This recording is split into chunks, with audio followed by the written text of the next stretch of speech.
여러분들 안녕하세요. 우리 이제 10단원 선생님과 함께 공부해 보도록 하겠습니다. 우리 10단원에서는 환경 문제와 지속 가능한 발전이라는 주제로 우리 환경 지구상이 일어나고 있는 다양한 환경 문제에 대해서 함께 공부해 보도록 하겠습니다. 그 중에서 우리는 오늘 첫 번째 단원으로 전 지구적 기후 변화와 해결 노력이라는 제목으로 한번 공부를 해 보도록 하겠습니다. 그래서 우리 이번 단원에서는 현재 전 지구적으로 일어나고 있는 기후 변화의 심각성에 대해서 우리 함께 공부를 한번 해보도록 하겠습니다. 자, 그래서 오늘 선생님과 배울 핵심 주제는 크게 두 가지입니다. 첫 번째, 기후 변화의 원인과 이로 인한 지역의 변화에 대해서 한번 살펴보도록 하겠고요. 두 번째, 이러한 기후 변화를 해결하고자 하는 노력에 대해서 우리 한번 살펴보도록 하겠습니다. 그래서 우리 첫 번째로 우리 알아볼 것은 우리 바로 기후 변화의 원인과 지역 변화라는 주제로 우리 한번 지구 온난화라는 거에 대해서 한번 살펴볼 건데요. 우리 굉장히 요즘 많이 듣고 있습니다. 그래서 도대체 이 지구 온난화라는 것이 무엇인지 우리 한번 중요하게 살펴볼 필요가 있는데요. 지구 온난화라는 것은 무엇이냐면 바로 지구의 평균 기온이 높아지는 현상입니다. 그래서 지구의 평균 기온이 높아지는 현상을 우리 지구 온난화라고 부릅니다. 그렇다면 이러한 지구 온난화가 발생하는 원인이 무엇인가? 이 원인이 중요한데요. 자, 바로 인간의 활동으로 인해서 대기 중에 이산화탄소의 농도가 높아집니다. 우리 이것을 CO2라고 부르기도 하죠. 자, 이산화탄소의 농도가 높아져 결국에는 무엇이 상승하더라? 평균 기온이 높아지더라. 우리 이것을 무엇이라고 부르냐면 바로 지구 온난화라고 부릅니다. 이렇다면 이러한 지구 온난화가 도대체 어떻게 일어나는 것인지에 대해서 우리 한번 조금 살펴보도록 할게요. 먼저 자연 상태의 지구 온난화입니다. 그래서 자연 상태의 지구 온난화라는 건 무엇이냐면 지구가 따뜻해지는 것은 자연적인 현상이라는 거예요. 그러니까 지구가 지구가 태어나서부터 지금에 이르기까지 빙하기도 있었고 간빙기도 있었고 이러한 시기들은 많이 겹치는데요. 그래서 이러한 자연적으로 지구 온난화 현상이 원래는 발생을 합니다. 그렇다면 한번 자연적인 원리에 대해서 한번 살펴보도록 할게요. 자, 자연 상태의 지구를 여기 그림이 있는데 선생님이 좀 요거를 제가 그림으로 한번 표현해 보도록 하겠습니다. 먼저 하면 첫 번째는요. 우리 무엇이 들어오냐면 태양에서 태양 복사 에너지가 지구로 유입이 되어져요. 그러니까 여기 보면 태양 복사라고 있어요. 태양 복사라는 게 있는데 이렇게 태양 복사의 에너지가 바로 지구를 향해서 들어오게 되는 거죠. 이러한 지구가 태양 복사의 에너지를 받아들이는데 반대로 지구는요. 연중 지구 복사 에너지를 방출해요. 그러니까 이게 무슨 얘기냐면 태양 복사의 에너지를 받아들이는 것만큼 지구도 바깥으로 에너지를 보낸다는 겁니다. 우리 이것을 지구 복사 에너지라고 부르고요. 이 지구 복사 에너지 태양 복사 에너지는 우리 무슨 형태로 자외선의 형태로 주로 많이 들어온대요. 자외선의 형태로 많이 들어오게 된다면 지구 복사 에너지는 적외선의 장파 형태로 많이 들어온다고 합니다. 자, 그래서 이러한 과정을 거치는데 지구는 지구 복사 에너지를 태양은 태양 복사 에너지를 유입시키고 지구는 복사 에너지를 방출을 시키는데요. 근데 이 지구 복사 에너지 같은 경우에는 어떻게 되냐면 우주로 방출되는 녀석이 있고 그리고 어떻게 하냐면 일부는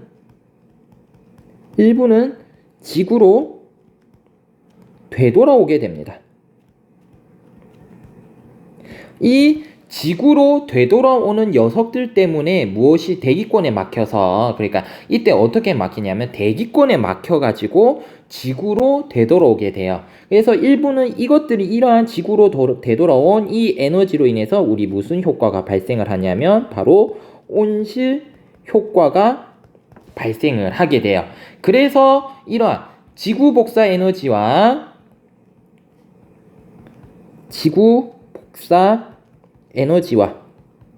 태양 복사 에너지가 우리가 평형 상태가 된다고 합니다.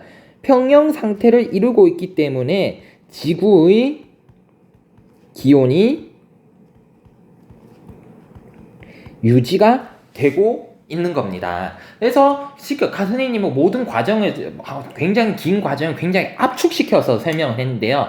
결국에는 이게 어떤 과정이면 지구 복사 에너지와 태양 복사 에너지가 평형 상태를 이루고 있기 때문에 지구의 기온이 유지가 되고 있다라는 겁니다. 자, 그런데 이 인위적 상태에서는 어떻게 되냐면 아까 평형 상태를 이루고 있다고 했었죠.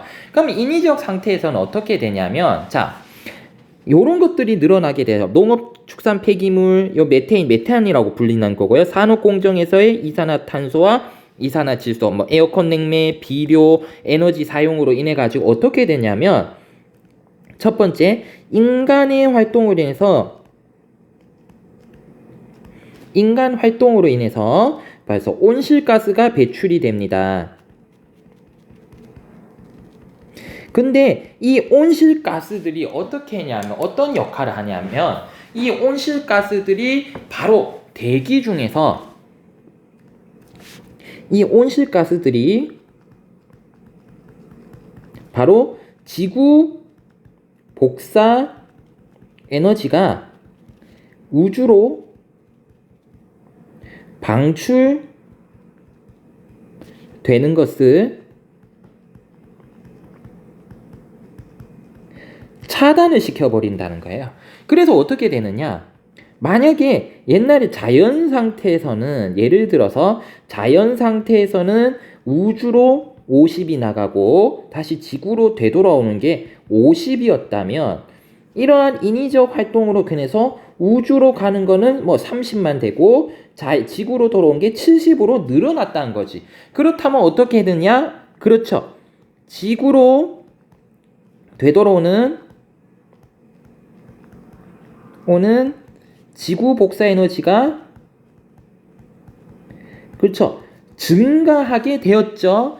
그러면서 지구의 기온이 어떻게 되더라? 올라가더라. 즉 온실 효과가 기존보다 더욱더 강화가 되었다. 온실 효과가 강화가 됨으로 인해 가지고 지구의 기온이 더욱더 상승하게 되었다. 그래서 지구 복사 에너지 현재 어떤 상태냐? 지구 복사 에너지와 태양 복사 에너지 사이에 평형 관계가 깨져버리게 되었다는 거죠. 그래서 요 지도로 우리 요거를 한번 보시면 지구의 평균 온도가 계속해서 올라가고 있다. 뭐에 비례해서? 이산화탄소의 평균 농도에 비례해서 빨간 줄인 이산화탄소 평균 농도가 올라가니까 지구의 기온도 어떻게 온실 효과가 강화되어지고 지구의 기온도 계속해서 상승하고 있다는 것을 우리 관찰할 수가 있습니다. 그래서 우리 이렇게 지구 온난화가 현재 발생을 하고 있는 원인에 대해서 살펴봤고요. 자, 그렇다면 지구 온난화로 인해서 도대체 어떤 일들이 일어나고 있는지 한번 보도록 할게요. 자, 첫 번째 중요합니다. 다양한 이상기후가 발생을 합니다. 우리 지금 수행평가 주제가 아마 될 것 같은데 지구 온난화로 인해서 지구 기후의 평형이 깨지게 되었어요. 지구 기후의 평형이 깨짐에 따라서 기존에 유지되고 있던 기후 패턴은 무너지고 새로운 기후 패턴이 나타나고 있다는 겁니다. 즉 이게 무슨 얘기냐? 기존에 우리가 선생님하고 여러분들 1학년 때 배웠던 많은 기후적인 현상들이 이제 더 이상 먹혀들지 않는다는 거예요. 뭐 이상하게 우리나라도 더 더워지고 더 추워지고 비도 더 많이 오고 비도 더 많이 오고 여러 가지 현상들을 겪고 있잖아요. 이러한 현상들이 단지 우리나라뿐만 아니라 지금 전 세계 곳곳에서 일어나고 있다라는 겁니다. 그래서 이게 이 교과서가 여기 자료는 교과서가 쓰여진 2015년에 기록인데요. 지금 유럽은 1.65도 올라갔다. 아프리카는 1도 올라갔고 아시아 1.63도 뭐 요렇게 지금 지구의 전체 기온이 전 대륙에 걸쳐 가지고 지금 기온이 올라갔다는 것을 알 수가 있고요. 지금 핀란드 원래 추운 나라인데 관측 사상 연평균 기온 최고를 기록했다. 에스파냐도 뭐 가장 더웠다. 여기 이제 인도 같은 경우 평균 기온 45도 이상이다. 2,000명 이상이 죽었다. 중국은 집중호우로 따라 홍수가 발생했다. 북극화 뭐 별의별 게 많아요. 지금 지구 곳곳이 2015년뿐만이 아니라 지금 더 심해졌거든요. 그래서 지구 곳곳이 지금 이러한 이상기후로 인해 가지고 굉장히 몸살을 앓고 있고, 이것이 그냥 기후가 변한다로 끝이 아니라 우리 인류의 생존에 엄청난 위협을 가하고 있다라는 거 알아두시면 좋겠습니다. 자, 두 번째, 농작물 재배 지역의 변화입니다. 그러면 농작물 재배 지역은 도대체 어떻게 바뀌어지느냐? 기존 지역에서 재배되던 농작물이 재배 지역이 북상합니다. 위로 올라갔다는 얘기죠. 올라가고요. 우리나라를 기준으로 했을 때 열대 기후 지역에서 재배되던 농작물이 새롭게 재배가 되고 있다는 겁니다. 즉 우리나라에서 더 이상 우리나라에서 재배되던 농산물이 날씨가 더워짐에 따라 가지고 우리나라에서 재배가 되지 않고 점점점 우리나라에서는 기존에 열대 지역에서 재배되던 뭐 바나나, 파인애플, 망고 이런 것들이 재배되기 시작한다는 거예요. 그래서 우리 교과서에는 인삼의 재배 위기라고 이제 나와 있는데, 인삼이 좀 추운 데서 잘 자라고 좀 재배하기 굉장히 까다로운 작물이라고 해요. 근데 이러한 지구 온난화의 영향으로 인해 가지고 인삼 재배 가능 면적이 감소할 것이다. 그래서 2060년대에는 뭐 인삼 재배할 수 있는 지역이 강원도 내륙 산맥 일부 지역이며, 지구 온난화가 계속될수록 실제 재배 면적은 감소할 것이다. 즉 우리가 이제 지금 많이 인삼, 홍삼 이런 것들이 가격이 더욱 올라가게 될 거고 더욱 먹기가 힘들어질 거고, 결국에 이러한 배추도 지금 점점 이래 되고 있다 하고요. 나중에 되면 이런 현상들이 가속화된다면 우리가 지금 먹는 밥상이 아니라 우리가 지금 먹는 밥상의 모습도 굉장히 많이 바뀌게 될 거라는 거예요. 이런 것들 좀 알아두셨으면 좋겠습니다. 세 번째, 봄꽃 개화 시기의 변화. 그래서 세 번째죠. 그래서 지구 온난화에서 봄꽃 개화 시기가 점점 빨라지고 있더라. 그래서 우리 교과서에 있는 신문 기사인데요. 뭐 제주 지역 왕복모음은 원래 3월 28일쯤으로 발표가 됐다. 근데 제주시는 원래 4월 1일부터 4월 10일쯤에 원래 꽃이 많이 피는데 지금 한 5일 정도 땡겨졌다. 지금 그래서 뭐 축제 준비라든지 이런 거 있어가지고 굉장히 많이 힘들어지고 있다, 이런 얘기를 하는데, 자, 단순히 꽃이 일찍 피는 게 단순히 이런 피해뿐만 아니라 생태계 자체가 많이 변하게 된다고 합니다. 그래서 이런 것들도 가장 큰 문제가 되고 있다라는 거, 요런 것들 우리 좀 알아두셨으면 좋겠습니다. 자, 그렇다면 우리 이제 내용학습 두 번째로 한번 넘어가 보도록 할게요. 기후변화를 해결하기 위해서는 우리 어떤 노력들을 해야 되는지 한번 살펴보도록 하겠습니다. 그래서 기후변화를 위한 제도들이 몇 개가 있는데, 우리 첫 번째로 알아두어야 될 게 탄소 배출권 거래제입니다. 그러니까 온실 효과를 가장 일으키는 가장 큰 역할을 하는 이러한 온실가스의 양을 줄여야 되잖아요. 그래서 탄소 배출권 거래제라는 걸 시행을 하고 있는데요. 이것은 무엇이냐면 바로 온실가스의 감축을 유도하기 위해서 온실가스 배출 권리를 사고 팔 수 있도록 한 제도입니다. 그러니까 이게 각 국가별로 온실가스 배출량을 정해놓고요. 만약에 우리나라가 초과했을 경우에는 남는 국가의 것을 사와야 됩니다. 그래서 전 세계가 돈을 줄 거니까 이러한 경제적 피해를 입기 싫으면 너네가 탄소 배출량을 줄여라 하는 이제 이러한 정책을 우리 탄소 배출권 거래제라고 부르는데요. 얘의 특징이 중요합니다. 얘의 특징. 온실가스 배출의 할당량은 국가별로 부여가 됩니다. 하지만 실제 탄소 배출권 거래는 대부분 기업 사이에서 이루어지고 있더라. 그러니까 국가별로는 우리나라는 뭐 100이다. 일본은 뭐 50이다. 중국은 200이다. 이렇게 할당량을 정해놓고 각 국가가 1년마다 여기에 맞춰 이러한 할당량에 맞춰야 된다는 겁니다.